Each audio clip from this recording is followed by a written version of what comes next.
Сәлем, ертегілер елінің кішкентай тыңдармандары. Бүгінгі ертегіміз Үйшік деп аталады. Бұл орманда болған оқиға еді. Ашық алаңқайда кіп-кішкентай ескі үйшік тұрған.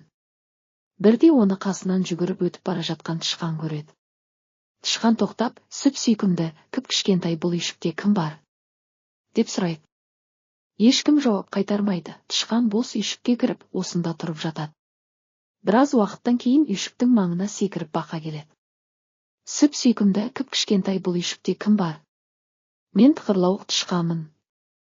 Ал сен кімсің? Мен бақылдауық бақамын. Кел, бірге тұрайық. Бақа бақ-бақ деп бақылдап үйшікке секіріп кіреді. Тышқан екеуі тіл табысып бірге тұрады. Енді үйшік қасына ытқып-ытқып қоян жетеді. Сүп-сүйкімді, кіп-кішкентай бұл үйшікте кім бар? деп сұрайды. Мен тықырлауық тышқанмын. Мен бақылдауық бақамын. Ал сен кімсің? Мен қорқақ қоянмын. Кел, бірге тұрайық. Қоян да үйшікке кіреді. Осылай үшеуі бірге өмір сүре бастайды. Алыстан бұл үйшікті түлкі көреді. Ақырын басып жақын келіп терезесін қағады. Сүп-сүйкімді, кіп-кішкентай бұл үйшікте кім бар? деп сұрайды. Мен тықырлауық тышқанмын. Мен бақылдауық бақамын. Мен қорқақ қоянмын. Ал сен кімсің? Мен қу түлкімін. Кел, бірге тұрайық. Үйшіктен түлкіге де орын табылды. Достар енді төртеу болды. Үйшікке тілі салақтап айналасына алақ-жұлақ қарап қасқыр жетеді. Ол есікті қағып, қырылдаған даусымен сүп-сүйкімді, кіп-кішкентай бұл үйшікте кім бар? деп сұрайды. Мен тықырлауық тышқанмын. Мен бақылдауық бақамын. Мен қорқақ қоянмын. Мен қу түлкімін. Ал сен кімсің? Мен сұр қасқырмын. Кел, бірге тұрайық. Қасқыр қысыла қымтырыла ішке кіреді. Әйтсе де кіп-кішкентай үйшікке бесеуі де сыйып кетеді. Барлығы қосылып ән айтады. Тату-тәтті өмір сүреді. Бір күні жидек теріп жүрген аю үйшік тұрғындарының салған әнін естиді.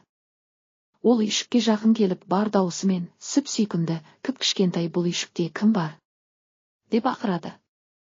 Мен тықырлауық тышқанмын. Мен бақылдауық бақамын.